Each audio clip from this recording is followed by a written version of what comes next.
Talking Reds, we are in association with Saley, and you might have noticed we are somewhere different. We are not in the studio, we are in Hong Kong. We've got a taxi out this morning after a little chat with Kenny Dalglish, as you do in the team hotel.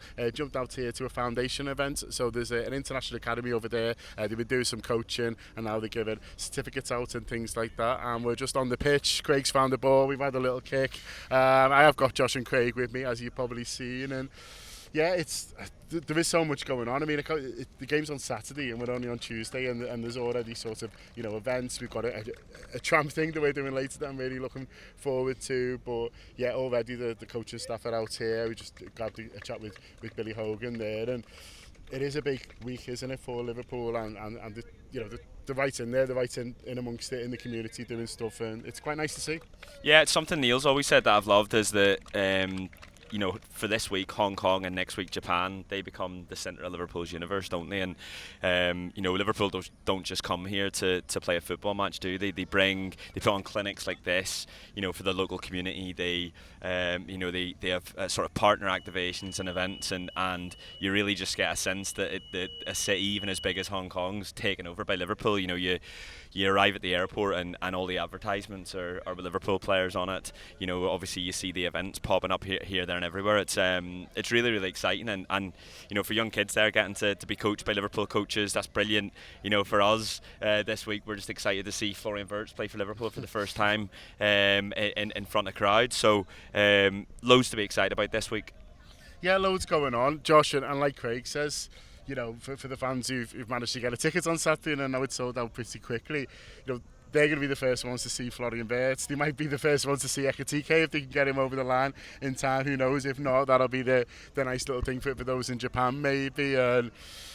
And they're coming to watch the champions as well, and there's a real champions buzz around Hong Kong this morning. Yeah, absolutely, and like Craig's right to mention it, feeling like the centre of the universe, really. Like, you come, and we've just been in the team hotel before, and like see all the Liverpool staff. It sort of makes you remember how big an operation this is. Like, if you are at home, it can sometimes just look like it's the squad and Arne Slot, and it's so important for their fitness and all these things. But for the fans who stood outside the team hotel waiting for autographs and waiting to meet their heroes and James Pearce, getting on the pitches there earlier. Oh, it was like Beatlemania when James Pearce came out, wasn't it? It's unbelievable. It's so funny, like, seeing the level of fandom that like the top tier of Liverpool journalists have, which James Pearce absolutely is. So it's really nice. It's nice for them to get to sort of have a window into Liverpool's universe, but for their hometown and their place to suddenly be swept by this Liverpool fever. I imagine, and you see all these kids here today who are adorning Liverpool badges on their kits as they've been playing, and that's so nice for them as well to feel like they're sort of a part of this club in a wider sense. So you have to shout out to the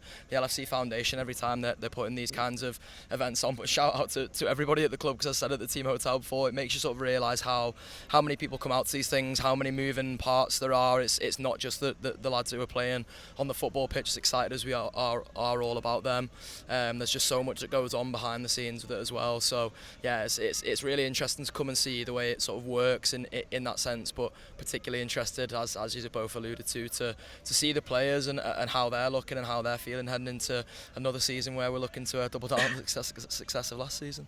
Yeah, we haven't seen any first team footballers yet. That's the only thing missing. I don't know if they put them in a different part of the hotel. It was so away from us. Yeah, it was so confusing, like which lifts you were allowed to go into, which floors and stuff like that. And then we went up to the third floor. Had a bit of a chat with Kenny, just in Sammy Hoopier, who was down all sorts of this Legends thing. I'm on a tram with Lucas Leiva later, which is just a funny sentence to sort of use.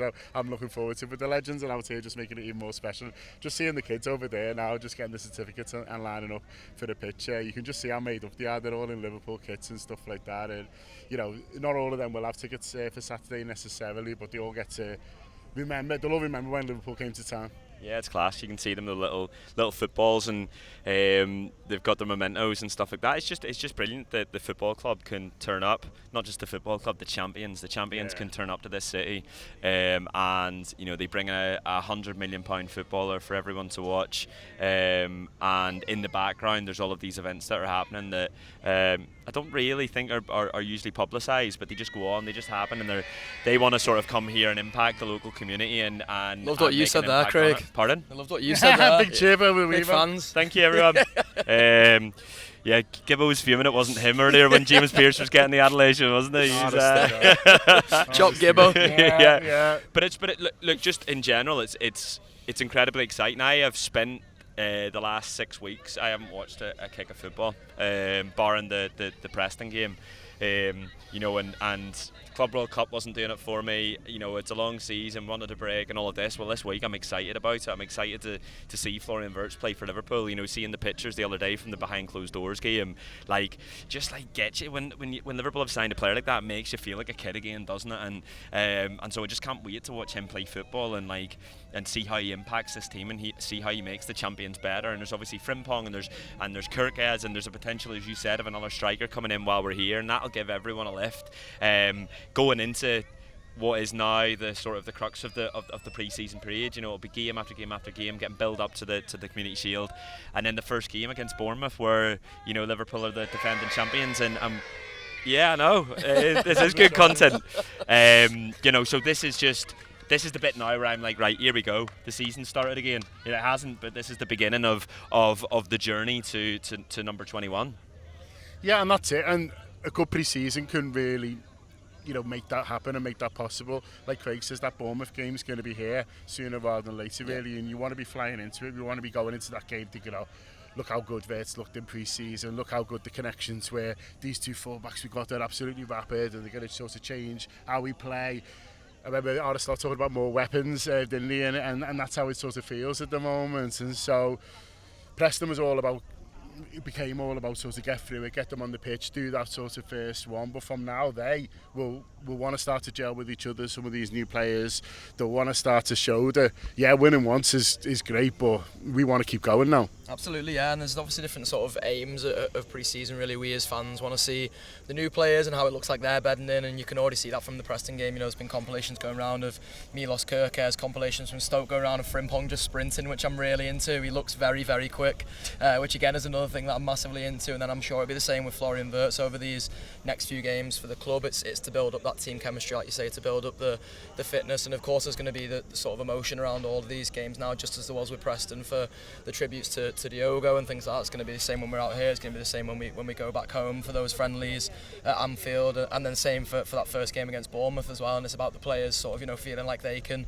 get through those bits as well, and help in their sort of journey along this grieving process for them. But also just for them being, I guess, excited about the new teammates who are coming in, excited about the new season, excited to have fans back in grounds, whether it's out here in Hong Kong, over in Japan, or back at Anfield, and feeling like their sort of preparation for the new season is going well, because they have their own sort of aims and personal goals too. And I'm sure Mo Salah has been a sort of a little, I think it's like a gif that's going around at the moment of him and Florian Wirtz just high-fiving, and then like Mo's ready to have another best mate. It's looking for all the world like that. The more good footballers you put around Mo Salah, the better he gets. So looking for him to be breaking more records this season. I'm sure he is too. And that's it for them, for the big players.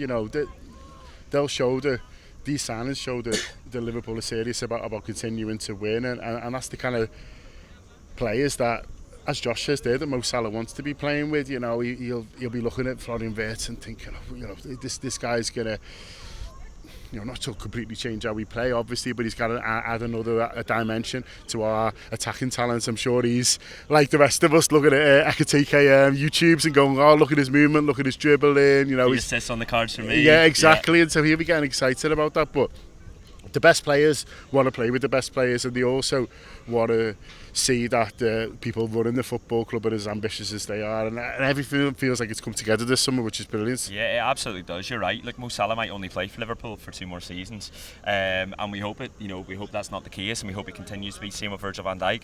They don't want to be involved in a project. They want to know that Liverpool have, they've won the league title now. They've got number 20. They want number 21. They want the European Cup. They want to build a dynasty. They want this to be another period of sustained success, and we've seen, relatively speaking, from during my lifetime, during Jurgen and the beginning of Slot, we've seen a period of relative success. Well, now, the entire football club, the people in the back here making the decisions and putting the money on the table, obviously looking at this and seeing this as a massive opportunity this season.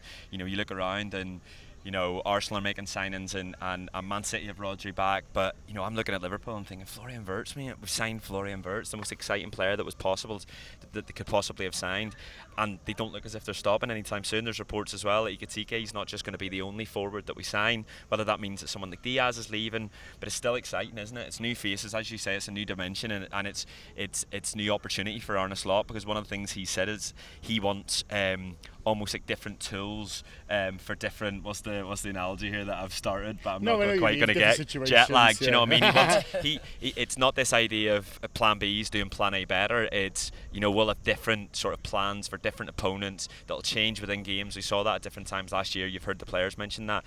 So him being able to add the players that he wants, which he wasn't really able to do other than Chiesa last season, will be massive in ensuring we're able to do that effectively. Yeah, and that's what is so exciting about this season, and that's why I can't wait to see them get going on Saturday. I just want to give a quick shout out to Saley. We are in Hong Kong, so we are using Saley for the first time, and they were correct when they said it is really easy to set up. I downloaded the app, I got stuck in, I used the code for 15% off, which is TAW, and so whenever I'm in places like this where there's no Wi-Fi, when I'm outside, we're enjoying it, it goes straight on to my data that I've purchased there with Saley, so that is fantastic. It means I'm not having to worry too much about how much I'm spending because I've prepaid that money, and it's the reliability of the internet as well. So far so good. It's only been a day, but it's worked for me wherever I've been as well, and so having that reliability as well as the peace of mind that I'm not going to come back to a massive bill and get told off when the phone bill is absolutely huge is a big thing as well. So if you are travelling this summer, if you're going on holiday, you're away with work, whatever it is might be, I would recommend you download Saley on your mobile phone, straight onto the app there. Make sure you do use the code TAW when prompted to get 15% off. There's 24-hour support if you get into any trouble, but like I say, if I can do it, you can do it. I promise you that. It is really straightforward. So there's also a QR code that we're going to flash up now, sorry Ash, which is on there, which can, if you just scan that, you will go straight through and you can enjoy it. But yeah, huge thanks to Saley for partnering with us, and it is nice having talked about them, and I've been hearing all your recommendations. Even a couple of people in Dubai were saying that they use it, that they've been sort of getting onto Saley sort of out there with maybe their UK contracts, and that they've been enjoying it too. So I've heard all your recommendations. It's nice to be using it, and like I say, seamless, absolutely seamless at the moment. Just like Liverpool, Josh, going into next like your segue. season. I know. Tell you what. Half an hour's sleep. Don't worry about it. Oh yeah.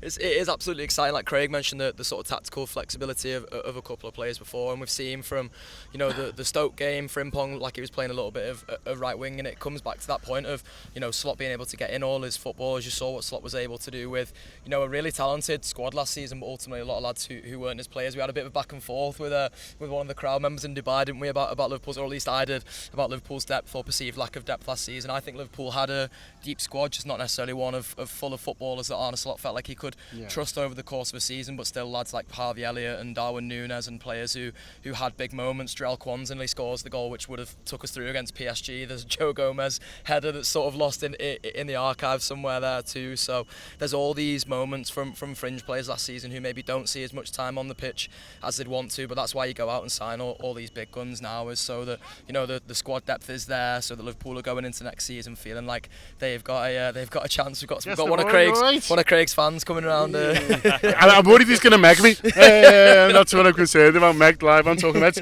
Did you enjoy it? Was the coaching good? Good fun. Yeah, it was good. It was nice. Brilliant. Up to Reds. Just Ekitike, who looks like he's going to be joining them. It's interesting hearing more about it. It feels to us like it's come out a little bit out of nowhere, but then the more you read it, the more actually, this has been a long-term thing that they have been looking at, and they don't seem too concerned by the fact that, there's not loads of games for them at the top level, because they'll have probably watched them since, before he even moved to PSG and stuff like that, because that'll be the sort of the process. They'll have been aware of his talent when he got the move to PSG. Obviously that didn't work out for him, which can happen. It's happened with other Liverpool players who've ended up sort of coming here, certain moves sort of haven't necessarily worked out. You look at Ryan Gravenberch and when he went to Bayern, but he's really flown. Since moving to Germany, he's I did a show with the Frankfurt fan, and he said he struggled a bit in that loan period just because he wasn't fit, but he got the move. He still showed enough for them to pay the money for him, and listen, they're going to make a huge profit on him, it looks like. But in that season, he's obviously shown enough to them think this guy's got everything that we want a forward to be. Yeah, I haven't watched a lot of him, and I'm quite excited by that. I'm quite excited by the idea that they sign him this week and he turns up to pre-season and you're watching him for the first time. I think he'll be someone that's he scores over 20 goals in the Bundesliga. He's a brilliant season for Frankfurt last season. He'll be someone that's looking and thinking, well, there's Mo Salah who got however number of assists last year, top in the league, to the right of me. I'm going to have Florian Wirtz behind me. Is there a perfect place to come than Liverpool as champions? I thought the interesting thing about Ekitike was that at the beginning of the summer he was heavily linked with Chelsea, and then it just sort of goes away. And I felt that was strange because it just looked as if he was going to be odds on to go to there. So whether it's been a case of Liverpool have swooped in and he's gone, no, actually it's Liverpool. Obviously we know that Liverpool have been interested in Isak as well. I still don't think that's dead in the water, but that just might be me getting excited about it and hoping that that's the case. I think that Liverpool bring in 2 attackers in this window, and whether it's Isak and Ekitike, you're not entirely sure, but it might be a Rodrigo and I think they're going to do 2 big ones. I think they're going to have to. So but no, it's really exciting. It's fresh blood, sort of all over the pitch, and it's a really exciting age for each of them as well. Because you look at Florian Wirtz and he's 22, is that correct? 22 years old, one of the best players in the world already. And you just think if his trajectory continues at the rate it has done, he's going to be a megastar, isn't he? He's going to be a megastar now, having signed for Liverpool. You hope Ekitike is going to be the same as well if he does. Yeah, and this is the level of player that they're getting now and the level of player that they're looking for, but also that they're signing. Listen, Ekitike is not over the line yet, but the others that we talked about all are. And I think when we all assessed the squad as Liverpool fans last season, I think, it was obviously, a really good squad because you don't become champions otherwise, but I think everyone would have said, yeah, we haven't quite nailed down a number 9, and the left-back situation, a bit of new blood there. Who's going to be Liverpool's next great left back? Can we sign him? In the summer, I think they would have been the 2. And then other people would have had other opinions on sorts of different areas. But they've gone out and done that, and they've replaced Trent, who's obviously moved on with Frimpong. And so when I talk about the quality of the transfer business that Liverpool are doing, it's not just that they're getting great players in, which they are, is they're getting the players that we needed to take us to another level. And I look at some other clubs and the business they're doing, and they're like, they either can't seem to get them over the line, which is a slightly strange one,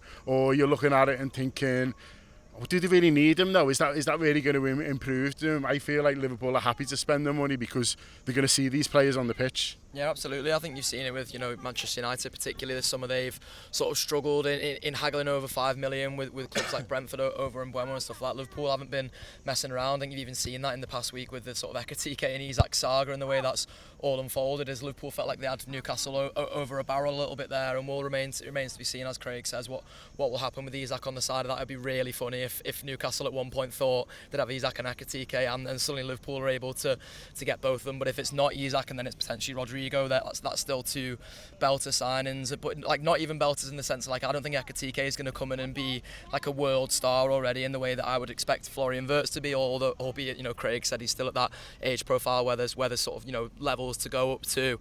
It is the idea that someone like Ekitike can come in. There's so much potential there. It's someone who Liverpool feel like they can work with, and like, why would you doubt this transfer team at the moment for the business they've done this summer? But then also, Michael Edwards and Julian Ward have overseen some pretty decent transfer windows at Liverpool in the past. They've managed to be opportunistic in a way where maybe they're paying lower fees, but they've got higher returns out of players. But even when they've paid higher fees, like we've seen for Virgil van Dijk and Alisson Becker and players like that in the past, they've still been able to get transformational returns out of them. So I'm really excited about what Liverpool have done this summer. Really excited to see what they can continue to do in the transfer market, how that translates onto the pitch. I see a lot of people worrying about how you almost fit these players in. I'm really glad it's not my problem, to be honest. I'm really glad it's Arne Slot's problem instead, because he's far better at that job than I am for a start, and far better than most of us are at that job for a start. But you know, the idea of there being some combination of a forward three, whether Salah and Ekitike are all going into it, but then there's players like Gakpo still to come into it. If Diaz sticks around, then absolutely brilliant. If it is Luis Diaz, if it's Rodrigo